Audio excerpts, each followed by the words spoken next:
I'm sure you've heard the news. Life can get messy and unpredictable. It rarely follows the straight, easy path we map out for ourselves. Sometimes it feels less like a path and more like a storm. The phone rings with news you never wanted to hear. A door you were counting on suddenly closes. A relationship that once felt so certain now feels fragile and distant. You look at your life and wonder, is this it? Is this all there is? How did I get here? In these moments, the silence can be deafening, and the future can seem like a dense, impenetrable fog. The ground beneath our feet, which we thought was solid rock, can suddenly feel like shifting sand. It's in these very moments of disorientation, when we feel most lost and untethered, that we need an anchor. We need something more substantial than our own fleeting feelings or the world's temporary solutions. But when the ground feels shaky, there's a promise you can hold on to. It's not a new promise. It's an ancient one, a lifeline that has been extended to countless souls throughout history who found themselves in the exact same place of uncertainty. It's a whisper of profound truth from the heart of God Himself, meant to find you right where you are. Let's talk about it. Today's encouragement comes from the book of Jeremiah, chapter 29, verse 11. Perhaps you've heard it before, maybe so many times that it's lost some of its power, but I invite you to hear it again today, as if for the very first time. Let these words wash over you, not as a cliche, but as a personal divine declaration over your life. For I know the plans I have for you, declares the Lord, plans to prosper you and not to harm you, plans to give you hope and a future. Jeremiah 29:11. Let's just sit with that for a moment. For I know the plans I have for you. This isn't a vague wish or a hopeful guess. The word know implies an intimate, detailed, and personal understanding. God isn't figuring it out as He goes. He is the master architect of your life, and He holds the blueprint. The plans are already drawn. They are intentional. They are for. And what is the nature of these plans? They are to prosper you and not to harm you. The word for prosper here, shalom in Hebrew, is so much richer than just financial success.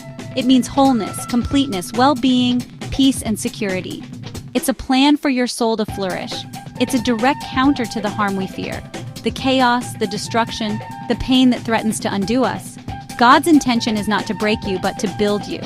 His goal is your ultimate good, and finally, the ultimate destination of these plans, to give you hope and a future. This is the promise that pierces through the darkest night. Hope is the confident expectation that good is coming. A future is the guarantee that this is not the end of your story. No matter how final your circumstances may feel, God declares that there is more to come. To truly grasp the weight of this promise, we have to understand who it was for. This verse was spoken to the Israelites when they were living in exile, far from home. They had lost everything: their land, their temple, their freedom. They were captives in Babylon, a foreign and hostile culture, surrounded by gods that were not their God. They felt abandoned, punished, and forgotten. They were anxious about what their lives would look like next. They were asking the same questions we ask. Has God forgotten me? Does He even care?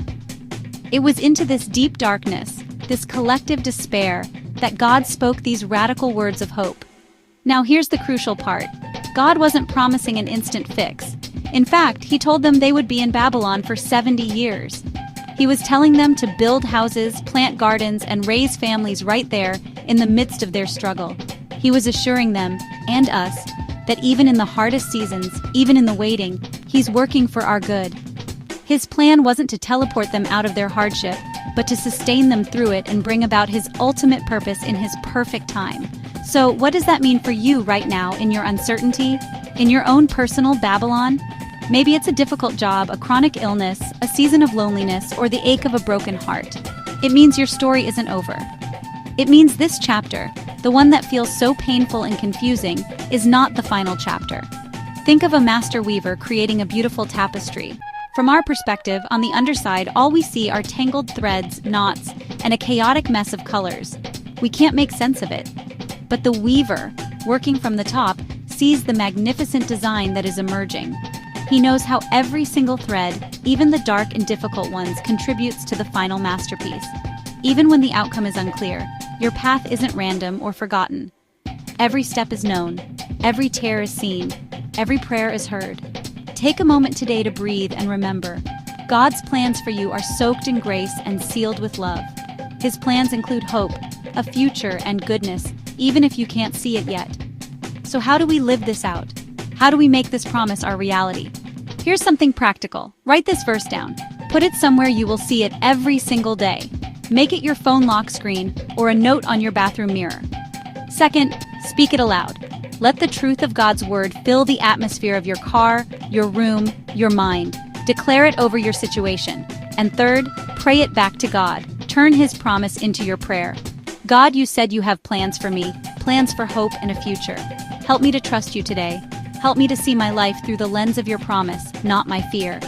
Each time you catch a glimpse, let it remind you, you're not stuck. You're being led step by step into a story filled with hope. You're not alone in this. This promise has sustained generations, and it is strong enough to hold you now. Take heart, your future is in good hands. It is held securely by a God who not only knows the plan, but who is the plan. He is your hope and He is your future. Trust Him.